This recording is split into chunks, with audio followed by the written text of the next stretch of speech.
Hello everyone, কেমন আছেন সবাই? ইনশাল্লাহ ভালোই আছেন। আমি আজকে চলে এসেছি গ্রামের ভিতর। আসলে গ্রামের সৌন্দর্য বা গ্রামের অনেক কিছু কৃষি পণ্য সেগুলো আছে আমার এই ভিডিওর মাধ্যমে তুলে ধরবো। সে পর্যন্ত আপনারা ভিডিওটা প্রথম থেকে শেষ পর্যন্ত দেখবেন। চলুন কি কি আছে দেখি। এখানে আপনার কৃষক এখন প্রায় সব ফসলের যে মাঠে আছে সেটা আসলে এখনো ফসল রোপণ করে না এই মাঠটায়, এবং আরও ফসল আছে সেটা দেখলাম যে ছাব্বির আহমেদ আছে। এখান থেকে আরও সবজি অনেক কিছুই আছে। কৃষকের কী ধরনের ফসল তৈরি করে, কি কি মাঠে কি কি ফসল হবে সেগুলো তুলে ধরবো আমার এই ভিডিওর মাধ্যমে। আপনার দিকে যাই, একে দেখি কি আছে। এই যে ছাব্বির আহমেদ ওটা ঘুরতেছে আর দেখতেছে। এই আর এক আঙ্কেলে দেখে এটা কি করে। এই যে ছাব্বির, তুমি দৌড়াদৌড়ি করো। ওতে অনেক কিছু লাভ হচ্ছে আসলে। আসসালামু আলাইকুম, কি কি চাষ করছেন এবছর আপনি? ও তাই, এখন তো শুরু করলেন নাকি? এই যে শাক আপনার এই পুরাই খেতে? আচ্ছা আচ্ছা, ওইটা কি শাক? ওই যে ওইটা কি বুঝছেন? আলু। আলু আরো পরে উঠবো না, মিষ্টি আলু। আচ্ছা, দেখেন আপনার কৃষক এখন আপনার যে লাউ চারা করছে, লাউ চারা এখনো এটার এই দিকটা দেখাই।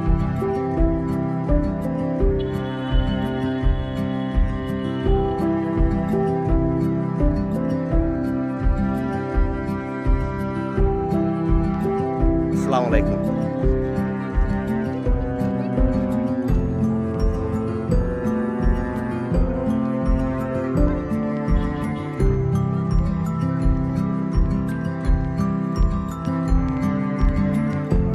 চাষামা একবারও বেচেন নাই?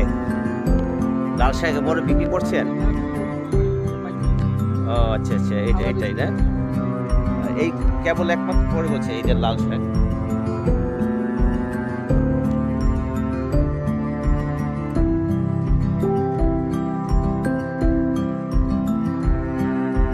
প্রচুর পরিমাণে আপনার কৃষক এখন তৈরি আপনার লাল শাক, এই যে ছোট ছোট এই যে দেখেন, আপনাদের দেখে অনেক সময় জিনিসটা হলো যে আরো আপনার এই যে ছাব্বির আহমেদ আমার সাথে দেখেন সবসময় আছে। ছাব্বিরকেও দেখি আমরা। ছাব্বির আহমেদ তোমার এখানে এসে কেমন লাগতেছে? ভালোই লাগতেছে। ছাব্বিরও ভিডিও করতেছে আর দেখাইতেছে, খুব ভালোই। অবশ্যই ইনশাল্লাহ। এই যে ছাব্বির আর আমরা দুজন না বাবা, আমরা কৃষি পণ্য এবং বিভিন্ন দিক আপনাদেরকে দেখাইতেছি। ছাব্বির আহমেদ ঘুরে ঘুরে দেখাইতেছে। ওই সাইড দেখো বা ওইদিকে দেখো।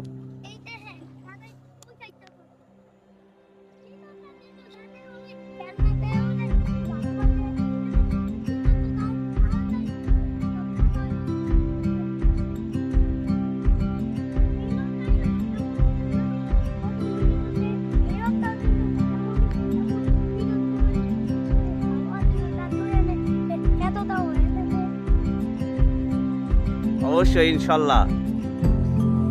এই যে ছাব্বির আর আমরা দুজন না বাবা, আমরা কৃষি পণ্য এবং বিভিন্ন দিক আপনাদেরকে দেখাইতেছি।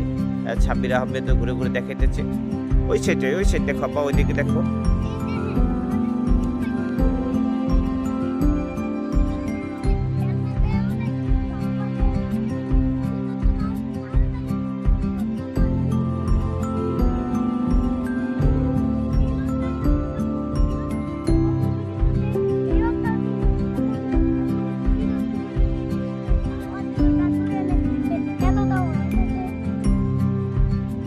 একটু সামনে আগাইলেই আপনার এই যে কৃষক এখানে প্রচুর পরিমাণে আপনার লাল শাক তৈরি করতেছে মাঠের ভিতর। এখনো আপনার ওঠে নাই, কিছুদিনের মধ্যেই ইনশাল্লাহ আপনার লাল শাকগুলো এই যে বড় হয়ে যাবে।